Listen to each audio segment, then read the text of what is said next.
मंडळी, हा तो व्हिडिओ आहे. या व्हिडिओमध्ये आपण पाहू शकत आहोत डॉक्टर रमेश तारक यांच्या तोंडाला काळं फासण्यात येत आहे. सुनील कोटकर आणि त्यांचे सहकारी हे डॉक्टर रमेश तारक यांच्या तोंडाला काळं फासत आहेत. आणि तर मंडळी, हा व्हिडिओ आहे आपल्या मराठी एक्सप्रेस चॅनलवरचा 24 जून 2024 रोजीचा. डॉक्टर रमेश तारक यांना सुनील कोटकर हे तोंडाला काळं फासताना दिसतात. पण आता तेच सुनील कोटकर हे रमेश तारक यांना दुधाने आंघोळ घालताना दिसत आहे. काय आहे संपूर्ण प्रकार जाणून घेऊयात आजच्या व्हिडिओ मधनं. शिवाजी महाराज की एक मराठा लाख मराठा एक मराठा. तमाम समाज बांधवांना जय शिवराय. 31 डिसेंबरच्या पूर्व संध्येला मी महाराष्ट्रातील तमाम समाज बांधवांना नवीन वर्षाच्या शुभेच्छा देतो. आमचे मित्र डॉक्टर रमेशजी तारक यांच्या हॉस्पिटल सध्या आम्ही आहोत.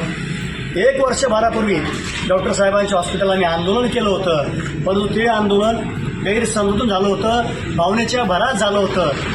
देर आहे दुरुस्त आहे. आम्हाला उशिरा कळालं की डॉक्टर साहेबांनी त्यावेळेस जालन्याचे SP साहेबांना आणि कलेक्टर साहेबांना जे पत्र दिलं होतं त्या पत्रातला मजकूर असा होता, त्यांचा विरोध त्या आंदोलनाला होता, त्यांचा विरोध उपोषणालाही नव्हता, परंतु गावात जातीय तेढ निर्माण होऊन जातीय द्वेष वाढत चालला होता. गावातलं वातावरण खराब होऊ नये हा त्यामागचा प्रामाणिक उद्देश होता.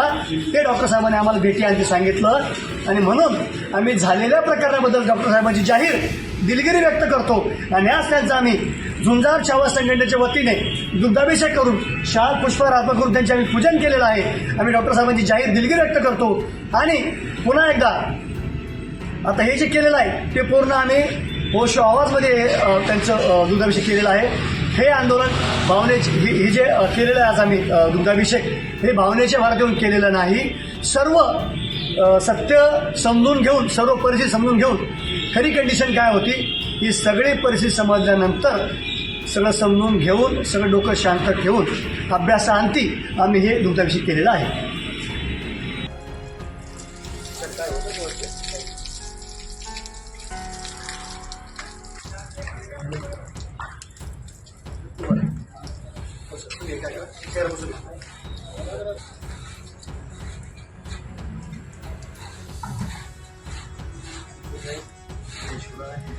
पाहुण्याच्या घरात आमच्या जे झालं त्याप्रमाणे जे मनामध्ये आलेले असते तर ते सोडून देऊ. नवीन वर्षाची सुरुवात चांगल्या कामाने करू. तुला सर्व बांधवांना आजचा क्षण खरंच आनंदाचा आहे की माझाच चुकलेला जो एक बांधव आहे, जो रस्ता चुकला होता आणि त्याला जो गैरसमज झाला होता त्याचा गैरसमज आज खऱ्या अर्थाने दूर झाला आहे. मी त्यावेळेसही प्रतिकार करू शकत होतो, पण मी प्रतिकार केला नाही, कारण मला माहिती होतं की सत्य समोर यायला वेळ लागेल आणि सत्य जेव्हा कळेल तेव्हा त्यांना त्याचा पश्चाताप होईल. त्याच्यामुळे मी त्यावेळेस काही प्रतिक्रिया दिली नव्हती. फक्त एवढंच माझं म्हणणं होतं की कुठली गोष्ट चर्चा आणि ती सोडायला पाहिजे होती. झालं ते झालं, आता त्याला हरकत नाही. पण आता सत्य समोर आल्यानंतर त्यांना जो पश्चाताप झाला आहे त्याच्यातून मला पण आनंद झाला आहे आणि त्यांच्या दिलगिरी व्यक्त केली आहे त्याबद्दलही मी आनंदी आहे. पण समाजासाठी काम करताना ह्या गोष्टी घडतच असतात. समाजासाठी माझं किती मोठं योगदान आहे हे त्यांनाही नंतर कळलं, सोबत असतानाही कळलं. समाजासाठी मी जवळपास 12 ते 14 महिने दवाखाना बंद ठेवून समाजासाठी गाड्या घोड्या पैसा कपडे लते सगळे मी पुरवले सुरुवातीला आंदोलन उभा राहीपर्यंत. पण जेव्हा आंदोलन उभा राहिलं आणि आंदोलन मोठं झाल्यानंतर काही लोकांना ते त्रासदायक वाटायला लागलं माझा सहभाग, आणि मग तो काहीतरी कारस्थान करून तुमचाच नाही बऱ्याच लोकांना आपला सहभाग नकोसं वाटायला लागला होता आणि मग ते बदनाम करून ते बाजूला करण्याचं हे झालं. आणि मग ते गावातलं जे वातावरण ते जातीयवादाकडे चाललं, गावातलं खेळीमेळीचं वातावरण बदललं आणि ते कुठंतरी मला वाटलं की हे चुकीचं होतं. आंदोलनाची जागा कधीही ही शासकीय कार्यालयासमोर असावी, कुठल्या गावात किंवा कुठल्या मंदिरात नसावी. म्हणून मी ती त्यावेळेचं जे वातावरण पाहून तो निर्णय घेतला होता आणि ते योग्यच होतं. हे समाजाला समजायला वेळ लागला नाही. भरपूर लोकांनी त्यावेळेस मला सपोर्ट केला त्या गोष्टीचा. जे झालं ते झालं. आपण इथून पुढे जे समाजासाठी काम करत होतो ते करत राहू आणि करत राहणार आणि त्यांच्यासोबत खांद्याला खांदा लावून आपण समाजासाठी काम करत. नवीन वर्षाच्या छत्रपती शिवाजी महाराज की एक मराठा लाख मराठा एक मराठा लाख मराठा. नवीन वर्षाच्या सर्व समाज बांधवांना खूप खूप शुभेच्छा.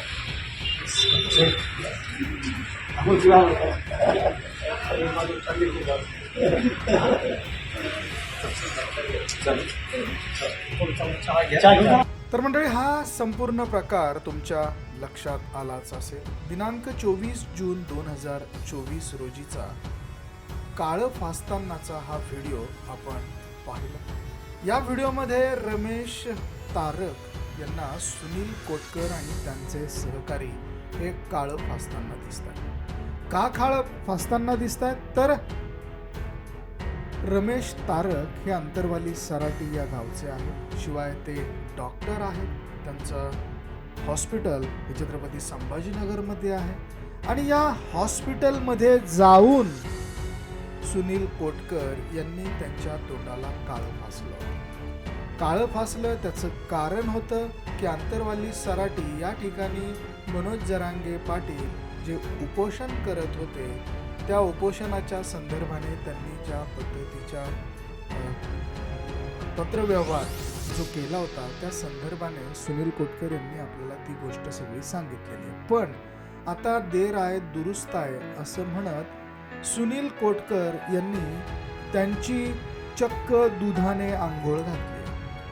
आता हे काळं फासण्याचं जे प्रकरण होतं ते प्रकरण सुनील कोटकर यांनी डॉक्टर तारक यांच्या हॉस्पिटलमध्ये जाऊन केलेलं होतं. आता एखाद्या डॉक्टरला काळं फासणं आणि त्या विरोधात ज्या कंप्लेंट्स दाखल झालेल्या होत्या त्या कंप्लेंट्सचा देखील उल्लेख या ठिकाणी संघर्ष योद्धे माननीय सुनील कोटकर यांनी या ठिकाणी केलेला. एवना ते एका मुलाखतीत आजच्याच एका मुलाखतीत असं देखील म्हणालेले आहेत की संघर्ष योद्धा मनोज जरांगे कशाला, मी देखील खूप मोठा संघर्ष योद्धा आहे. नक्कीच आम्ही मराठी एक्सप्रेसच्या वतीने माननीय सुनील कोटकर यांची मुलाखत घेतली होती.